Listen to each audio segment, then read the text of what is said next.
waaye waxtaan bi tey dañ koy daal di dooree ci li nga xamante ne gis nañ ko muy li nga xamante ni mooy mbirum transparence ñu gis ñi nga xamante ni ñooy waa gëm sa bopp ñu wax que ni dinañ saisir justice contre l'État du Sénégal ndax ñuy xamal ne que pétrole bi lu toll ci 2,48 milliards de francs CFA introuvable naka nga gisee engagement bi nga xamante ne gëm sa bopp bi Bougane Gueye Dany def nañ ay pas ngir mbir moomu mën a leer.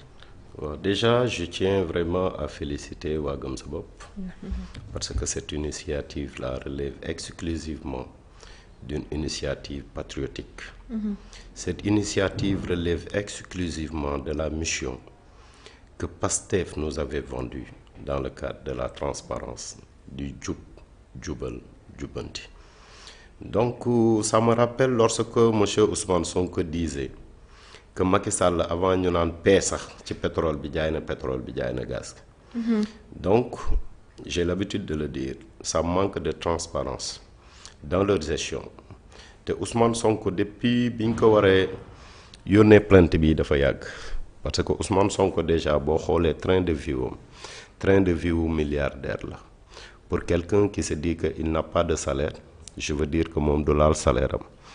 Keroog pour rappel gis naa mu yónnee waa Xombola 15 millions may leen ko Ousmane Sonko fan la jëlee 15 millions des fois ñu ne ma non est-ce que mayuñu ko ma ni leen le président de la République du Sénégal lépp luñ ko may Sénégal lañ ko may.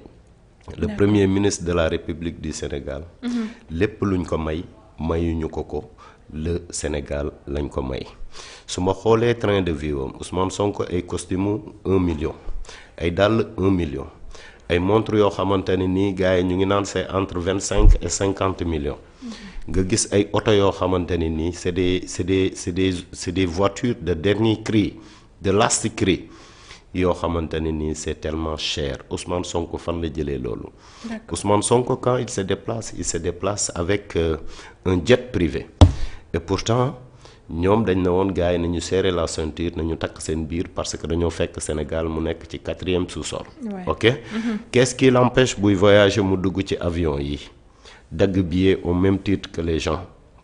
Ok mais aujourd'hui le niveau de vie mu nekk benn luxe bu arrogant boo xamante ni Ousmane Sonko mu ngi koy dégager Ousmane Sonko biñ ko waree porter plainte sax dafa yàgg parce que ay waxam ak ay jëfam méngoowul donc aujourd'hui Bougane Gueye Dany et Gëm Sa Bopp bu ñu jëlee initiative porter plainte moo xam le premier ministre de la République moo xam le ministre de l'énergie mais également Petrosen et autres tous ces organismes yi nga xamante ne ni gestion wu pétrole bi ñoom ñoo ko yor boobu wax léegi Sénégal yàgg nañoo wax problème de transparence xam nga li ñu naan affiché indo ba pare jouer kaboy waa PASTEF noonu lañ ñu def donc dañoo nekk ñoo xamante ne ni aujourd'hui dañoo teg diil askan bi dañoo nax nit ñi tu sais le 25 passé Noël j'ai passé les Noëls comme d'habitude chez mon ami Célestin Faye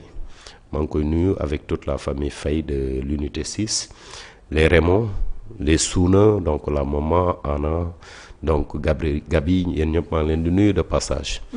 Y a leur grand frère qui s'appelle Laye grand Laye tey dama koy citer Laye c'est un pastéfois ou pastefien. Parce que man waa Pastef tuddeewuma leen ay patriotes. Parce que comportement yi ñu yor patriote du ko yor. Patriote du fekk terre.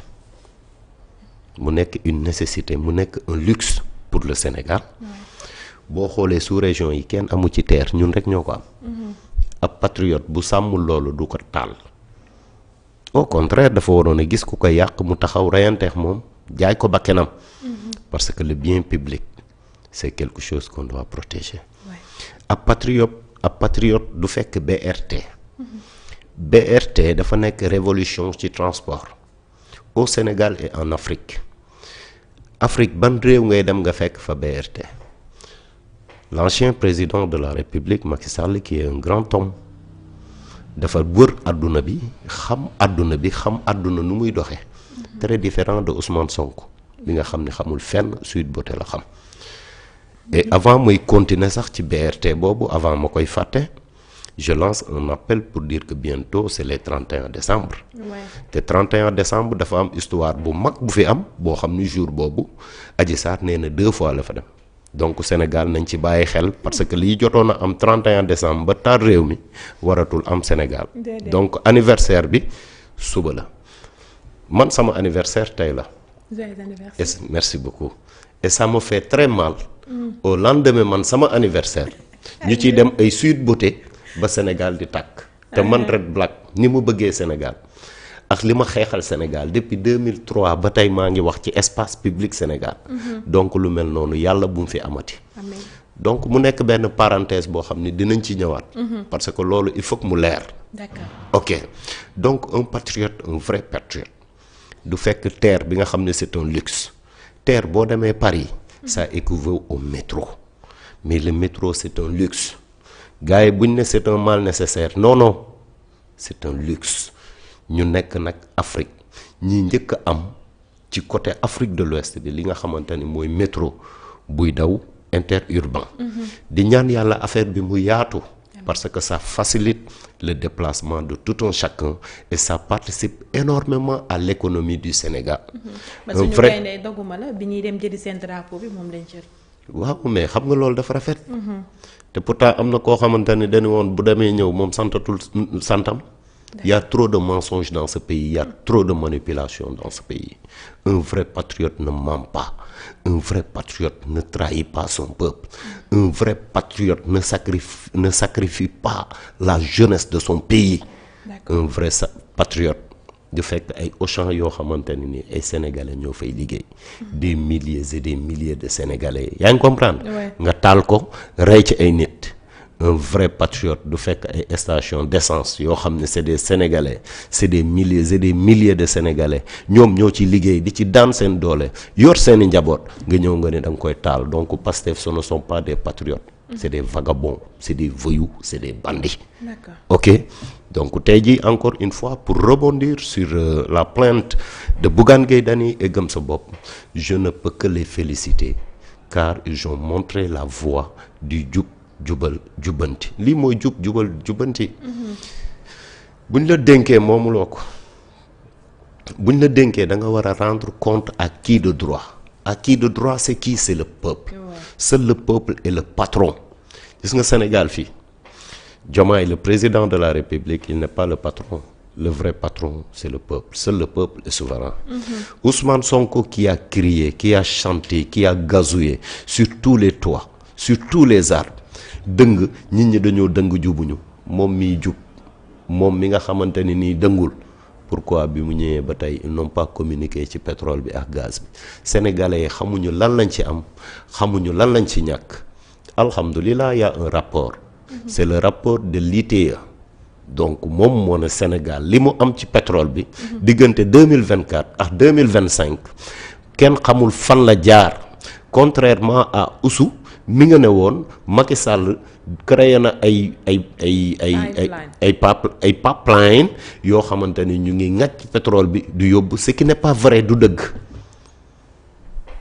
la commercialisation de notre pétrole et du gaz sénégalais a commencé avec l'arrivée de Pastef au pouvoir. donc li ñuy laaj c'est notre dû li ñuy laaj mooy suñu àq mooy suñu yelleef. ñun ñoo moom suñu pétrole ñun ñoo moom suñu gaz ñi nga xamante ni ñoo fi doon oote jubbanti ñooñu boobu wax léegi ñun xamuñu suñu alal nan lañ ko gérer xamuñu suñu xaalis nan la toll gisuñu ci dara et donc je félicite Bougane Gueye et Gëm Sa Bopp et je le dis je suis derrière eux te bu ñuy dem di porter plainte man su ma ko yógee dinaa ñëw accompagner leen te dinaa wax aussi le collectif du peuple.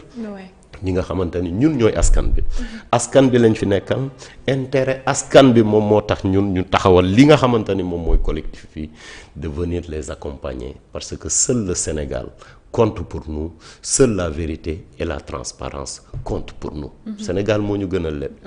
et au-delà de ça il y a aussi une plainte qu'on doit vraiment faire. plainte bi mooy le ministre de la justice. l'heure est venue pour ñu porter ko plainte. ok déjà avant tout dama koy ñaanal hôpital américain bi mu nekk France yàlla may ko tan ak jàmm ils ont attaqué la présidente Aminata Touré taqal ko après avoir défendre ko après avoir tatakal ko après avoir wayal ko feccal ko pour dire Aminata Touré ay loxoom dafa set wecc pour des questions crypto-politiques ou des questions crypto-personnelles nourries par Ousmane Sonko.